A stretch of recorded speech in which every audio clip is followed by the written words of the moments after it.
Bismillahirrahmanirrahim. Assalamualaikum warahmatullahi wabarakatuh. Waalaikumsalam warahmatullahi wabarakatuh. Selamat pagi anak-anak. Pagi Bu. Bagaimana kabar pagi hari ini? Alhamdulillah sehat. Alhamdulillah, semoga kita semua berada di lindungan Allah Subhanahu wa Ta'ala. Sebelum guru mulai, marilah kita berdoa bersama-sama ya. Berdoa mulai. Raditu billahi rabban wa bil islami dinan wa bi Muhammadin nabiyyan wa rasulan. Rabbi zidni ilman warzuqni fahma. Amin. Baik, Bu Guru absen dulu ya. Yang pertama, Mbak Aninda Nurulaini. Hadir Bu. Mbak Janita Mai Prasasti. Hadir Bu. Mbak Nuhani Setiarini. Hadir Bu. Alhamdulillah hadir semua ya. Materi pertemuan kali ini adalah PHIWM kehidupan individu. Ada yang pernah mendengar atau yang sudah membaca buku tadi malam tentang PHIWM? Belum ya. Jadi ini baru pertama kali kalian mendengar tentang PHIWM ya. Iya. Sebelum guru lanjut, silakan anak-anak membuka buku dan alat tulis untuk mempersiapkan inti-intinya dan juga bisa menjadi rangkuman untuk dipelajari berikutnya. Lalu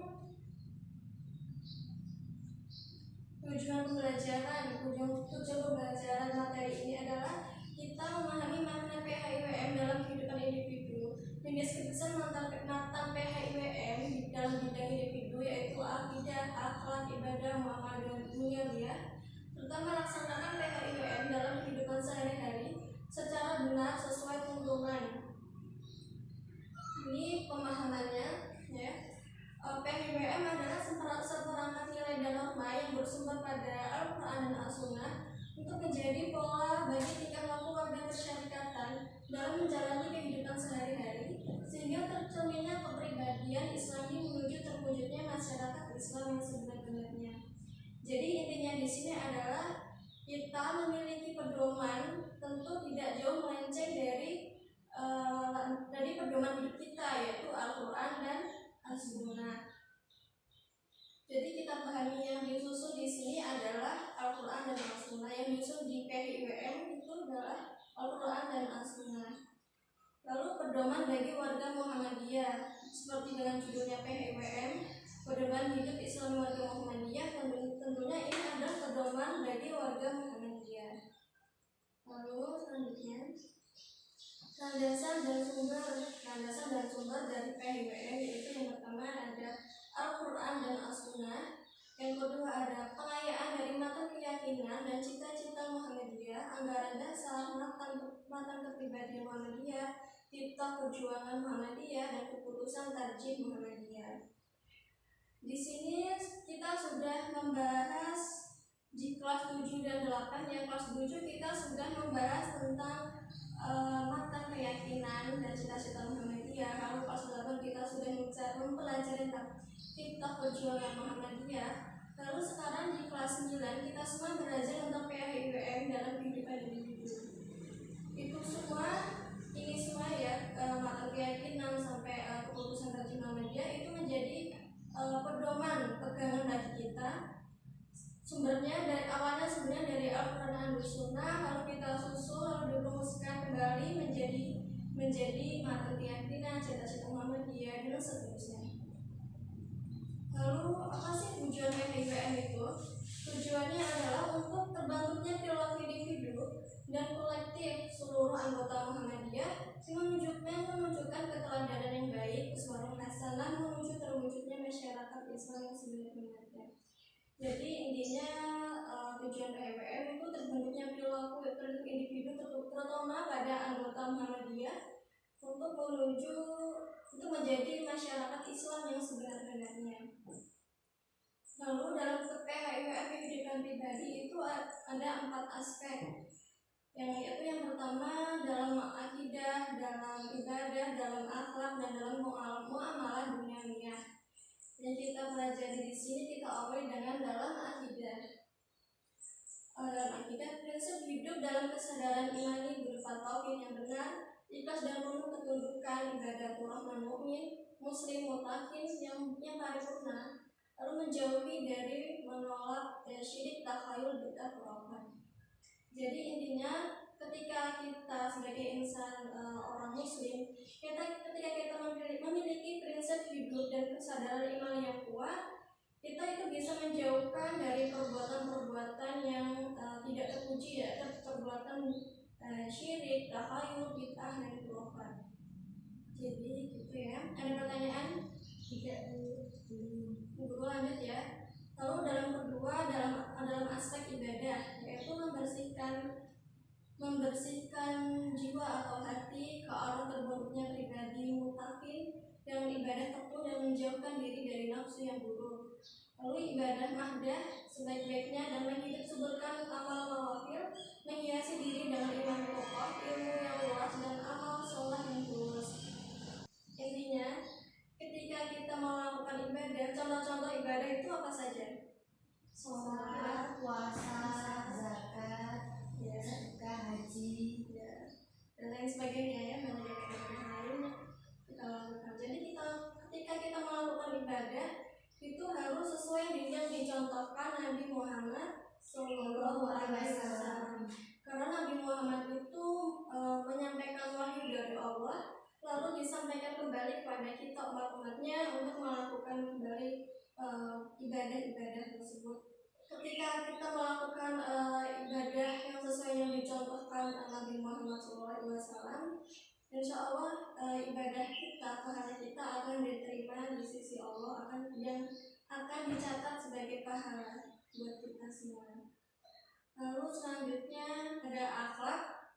Dalam aspek akhlak, yaitu yang pertama dituntut meladani perilaku Nabi dan mempraktikkan akhlak mulia. Yang kedua, amal kegiatan didasarkan niat dan ikhlas dalam wujud amal soleh dan ihsan, dan menjauhkan diri dari perilaku riya, sombong, ihsan, rasa dan kemungkaran.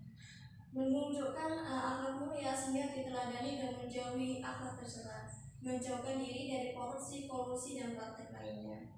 Jadi dalam bidang akhlak ini kita dituntut untuk melakukan semua kegiatan ibadah yang terpuji kita itu dengan ikhlas. Semuanya ketika kita membantu orang lain itu harus didasarkan dengan ikhlas. Dan kita sebagai insan seorang muslim terus bisa menjauhkan diri dari perilaku riya, sombong, israf, rasa dan dan juga menjauhkan kolusi dan praktek lainnya yang tidak terpuji. Lalu yang terakhir itu ada dalam aspek muamalah duniawiyah. Yang pertama, menyadari dirinya sebagai abdi dan khalifah Allah, menyikapi kehidupan dunia secara aktif dan positif, serta tidak menjauhkan diri dari pergumulan kehidupan. Berpikir secara burhani, bayani, irfani, dan mencerminkan cara berpikir yang islami, mencerminkan keterpaduan antara hablum minallah dan hablum minannas. Yang ketiga, punya etos kerja Islam, kerja keras, disiplin, tidak menyia-nyiakan waktu, dan berusaha maksimal untuk mencapai tujuan.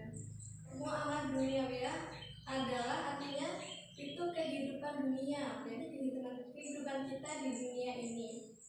Kita sebagai insan bukan hanya berpikir menggunakan otak, namun juga berpikir memakai hati, sikap bukan hanya otak ya. Jadi berpikir itu bukan hanya otak, namun juga kita harus melakukannya dengan hati kita dengan ikhlas. Mungkin cukup sekian. Ada pertanyaan? Tidak, kalau tidak, guru akan memberikan pertanyaan secara random aja kepada anak-anak ya. Aninda Nurul Aini. Mbak Aninda tadi Ibu Guru sudah menjelaskan tentang pemahaman dan tujuan PHIWM. Coba Mbak Aninda menjelaskan kembali tujuan PHIWM itu apa, Mbak?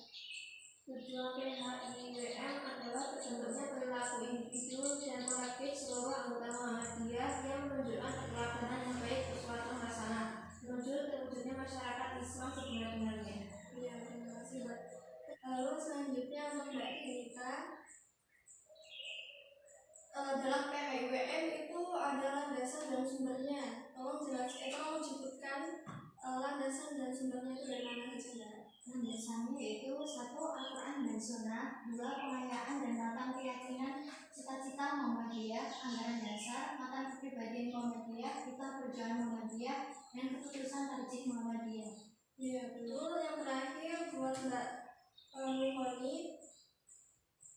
Dalam PWM kehidupan pribadi ini ada berapa aspek dan sebutkan aspek apa saja Mbak? Ada 4 aspek. Yang pertama dalam akidah, yang kedua dalam ibadah, yang ketiga dalam akhlak, yang keempat dalam amalan duniawi. Iya, terima kasih Mbak Nurhani. Jadi sebelum buku akhiri kita memberi kesimpulan bersama-sama ya apa yang kita pelajari tadi. PWM itu berpedoman pada Al-Quran dan As-Sunnah untuk menjadikan pribadi yang baik menuju terwujudnya masyarakat Islam yang sebenarnya. Guru akan memberi motivasi singkat saja tentang PWM kehidupan pribadi ini, yaitu sebagai kita semua sebagai umat muslimin harus melakukan ibadah sebaik-baiknya menurut tuntunan, yaitu contoh kita, tauladan kita Nabi Muhammad SAW. Dengan adanya iman yang kuat, kesadaran iman yang kuat, kita bisa menjauhkan dari perbuatan-perbuatan tidak terpuji. Semoga kita bisa bertemu di pertemuan berikutnya. Kita akan membahas materi yang baru lagi, dipersiapkan ya untuk di rumah bisa membaca buku paketnya dulu, dan kita akan review minggu depan. Sebelum kita akhiri, marilah kita membaca hamdalah dan dilanjutkan kafaratul majelis bersama-sama ya.